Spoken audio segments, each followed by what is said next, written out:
Hey guys, welcome back to our YouTube channel Aarti Kotagiri. So ఈ వ్లాగ్లో మీరు చూడబోతున్నారు మా లాస్ట్ డేస్ ఆఫ్ ట్రిప్ అన్నమాట. ఇది వచ్చేసి డే 4, 5, 6. సో ఈ లాస్ట్లో మేము వచ్చేసి గోవాకి వెళ్ళాము. మీరు ముందు వ్లాగ్లో చూస్తుంటారు. చాలా ఎంజాయ్ చేసామన్నమాట. సో మీరు ఈ వీడియో మొత్తం స్కిప్ చేయకుండా చూసేయండి. ఇక నైట్ వరకు గోకర్ణలో రీచ్ అయ్యి గోకర్ణలో అయితే స్టే చేసాము. సో ఇక మార్నింగ్ అయితే లేచి అందరం దర్శనంకి అయితే స్టార్ట్ అయిపోయాము. చూడండి, మార్నింగ్ కూడా ఎంతగానం రష్ ఉందో, ఫుల్ జనాలతో నిండిపోయిందనమాట. మేము మార్నింగ్ 4 o'clockకి వెళ్ళినా కూడా నియర్లీ దర్శనం కావడానికి 3 hours పట్టిందనమాట మాకు. ఏదైతే ఏంది, ఫైనల్గా అయితే చక్కగా దర్శనం అయింది. గోకర్ణలో అయితే చాలా పీస్ఫుల్గా మంచిగా అయితే దర్శనం కంప్లీట్ చేసుకున్నాము. అది అయిపోయాక కొంచెం షాపింగ్ కూడా చేసేసి ఇక దర్శనం అయిపోగానే గోవాకి అయితే స్టార్ట్ అయిపోయాము. గోవాకి రీచ్ అయ్యేసరికల్లా అరౌండ్ 4 అలా అయింది. సో ఫస్ట్లీ మనకు టైం లేదు. ఇక త్వరగా మళ్ళీ కాసేపు రెస్ట్ తీసుకొని రెడీ అయ్యేసి ఇక లంచ్ చేయడానికి అయితే రెస్టారెంట్కి వెళ్ళామన్నమాట. ఇక అక్కడ బిర్యానీ, కూల్ డ్రింక్స్ అలా ఆర్డర్ చేసేసుకొని మన లంచ్ అయితే ఎంజాయ్ చేసేసి ఇక బీచ్కి అయితే వెళ్ళిపోతున్నాము. బీచ్కి వెళ్ళేసరికి అరౌండ్ 5:30 అలా అయింది. సో మనకు బీచ్ వచ్చేసి ఈవినింగ్ వ్యూ అన్నమాట, సన్సెట్ వ్యూ. గోవాలో అయితే ఎప్పుడు అయినా 24/7 ఫుల్ రష్ే. మనకు తెలిసిందే కదా ఇంతమంది జనాలు. అండ్ నైట్ అలా బీచ్ వ్యూ ఎంజాయ్ చేస్తూ అక్కడ కూర్చొని మంచిగా టైం స్పెండ్ చేస్తూ ఉంటే చాలా బాగా అనిపించింది అనమాట. సో అలా మన first day of Goa complete అయిపోయింది. నెక్స్ట్ డే ఇక మేము మొత్తము వాటర్ అడ్వెంచర్స్కి పెట్టుకున్నాం అనమాట, వాటర్ రైడ్స్కి. సో మేము అందరము ప్యాకేజ్ బుక్ చేసుకున్నాము. వాళ్ళే పికప్ అండ్ డ్రాప్ చేస్తారు. మన అందరినీ ఒక బస్లో తీసుకెళ్ళి అక్కడ షిప్స్ దగ్గరికి అయితే బోట్స్ దగ్గరికి తీసుకెళ్తారు. ఇక అక్కడ బోట్లో మేమైతే north Goa to south Goa travel చేసాము. డే మొత్తంలో మనల్ని అందరినీ పికప్ చేసుకొని బోట్లో వాళ్ళు ఒక ప్లేస్కి తీసుకెళ్తారనమాట. మెల్లిగా అలా ట్రావెల్ చేస్తూ అక్కడ ఒక సైలెంట్ బీచ్ ఏదైతే ఉంటుందో అక్కడికి తీసుకెళ్తారు. ఆన్ ద వేలో ఆ నేచర్, ఆ క్లైమేట్ ఎంత మంచిగా అనిపించిందో, అసలు క్రేజీ ఉండే అనమాట. ఇట్లా ఎక్స్పీరియన్స్ చేయడం అయితే ఫస్ట్ టైం కదా, అంటే డే మొత్తము సో సూపర్ ఉండే. అండ్ బ్రేక్ఫాస్ట్ కూడా వాళ్ళే ప్రొవైడ్ చేశారు. ఒక పఫ్ ఇంకా కూల్ డ్రింక్ సంథింగ్ అలా ఇచ్చారు. అండ్ అక్కడ మేము ఆ బ్రేక్ఫాస్ట్ చేసేటప్పుడు అక్కడ పడేస్తూ ఉంటాం కదా, ఆ బర్డ్స్ వచ్చి అవి తినడానికి ట్రై చేస్తున్నాయి అనమాట. అలా బర్డ్స్కి ఫుడ్ వేస్తూ కూడా మంచిగా ఎంజాయ్ చేసాము. ఆ బర్డ్స్ని చూస్తూ ఉంటే చూసారా ఎంత బాగా అనిపిస్తుందో. ఇలా ఫోన్లో చూస్తే అయినా ఎంత బాగుంది, ఇంకా రియల్గా అవి చూస్తూ అలా ఫుడ్ వేస్తూ చాలా హ్యాపీగా టైం స్పెండ్ చేసాము. ఇక అక్కడ ప్లేస్కి అయితే రీచ్ అయిపోయాము. సో ఇక్కడ ఫస్ట్ వచ్చేసి డాడీ స్కూబా డైవింగ్ చేశాడనమాట. అండ్ నెక్స్ట్ మెల్లిగా మేము కూడా ఒక్కొక్కలము అన్ని రైడ్స్లో పాల్గొన్నాము. Scuba diving, banana ride, bumper ride, parachute, speed jet, అలా నియర్లీ ఒక 6 to 7 వాటర్ రైడ్స్ అయితే బుక్ చేసుకున్నాము. సో ప్రతి ఒక్కటి కూడా అందరం ఎంజాయ్ చేసాము. మమ్మీ ఒక్కతే స్కూబా డైవింగ్ చేయలేదు, మిగతా అన్నీ చేసింది మమ్మీ కూడా. మేమైతే ప్రతి ఒక్కటి ఎంజాయ్ చేసాము. కాస్త వెళ్ళేటప్పుడు టెన్షన్గా ఉండే, బట్ చాలా ఎంజాయ్ చేసామన్నమాట. ఇంకాసేపు ఉంటే బాగుండు అనిపించింది. సో వీడియో మొత్తం వాటర్ రైడ్స్ అయితే ఇప్పుడు ఉంటాయి. సో మాతో పాటు మీరు కూడా చూస్తూ ఎంజాయ్ చేసేయండి.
అలా ఇక అందరం వాటర్ రైడ్స్ కంప్లీట్ చేసేసరికల్లా ఈవినింగ్ అయిపోయింది. 6, 7 అలా అయిందనమాట. మేము రిటర్న్ వెళ్ళేసరికల్లా మంచిగా సన్సెట్ వ్యూ ఎంజాయ్ చేసాము.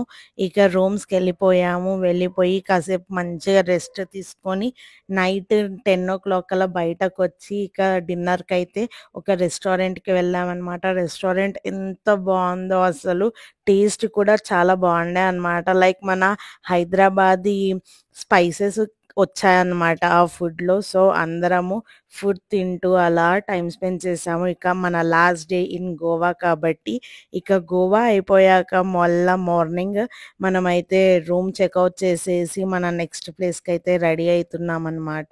ఇక మన నెక్స్ట్ ప్లేస్ వచ్చేసి కోల్హాపూర్ అయితే వెళ్తున్నాం అనమాట. మార్నింగ్ చక్కగా టీ తాగేసి అలా కోల్హాపూర్ టెంపుల్కి అయితే స్టార్ట్ అయిపోయాము. ఎంత రష్ ఉందంటే అసలు ప్రతి ఒక్క టెంపుల్‌లో కూడా చాలా జనాలు ఉన్నారనమాట. ఏదైతే ఏంది మనం దర్శనానికొచ్చాం కాబట్టి దర్శనం కంప్లీట్ చేసుకున్నాము. అలా కోల్హాపూర్ దర్శనం అయిపోయాక నెక్స్ట్ మేము జ్యోతిబా టెంపుల్‌కెళ్ళాము. జ్యోతిబా టెంపుల్ స్పెషాలిటీ ఏందంటే మీకు ఇక్కడ ఎక్కడ చూసినా గులాల కలర్, పింక్ కలరే కనిపిస్తుందనమాట. ఈ టెంపుల్ స్పెషాలిటీ వచ్చేసియే ఇది. ఇలా ఎందుకు చల్లుతారని మేము అక్కడ పూజారి గారిని అడిగాము. ఇక్కడ వాళ్ళు వచ్చిన హ్యాపీనెస్, వాళ్ళ కోరికలు తీరినందుకు హ్యాపీనెస్‌తో ఆ గులాల కలర్ అనేది టెంపుల్ మీద అండ్ గుడి చుట్టూరా అలా చేస్తారనమాట. ఇక ఈ జ్యోతిబా టెంపుల్‌లో కూడా మంచిగా దర్శనం అయితే కంప్లీట్ చేసుకున్నాము. మీరు చూస్తున్నట్టయితే మా ఫేసెస్‌కి గూడా గులాలే ఉన్నాయన్నమాట.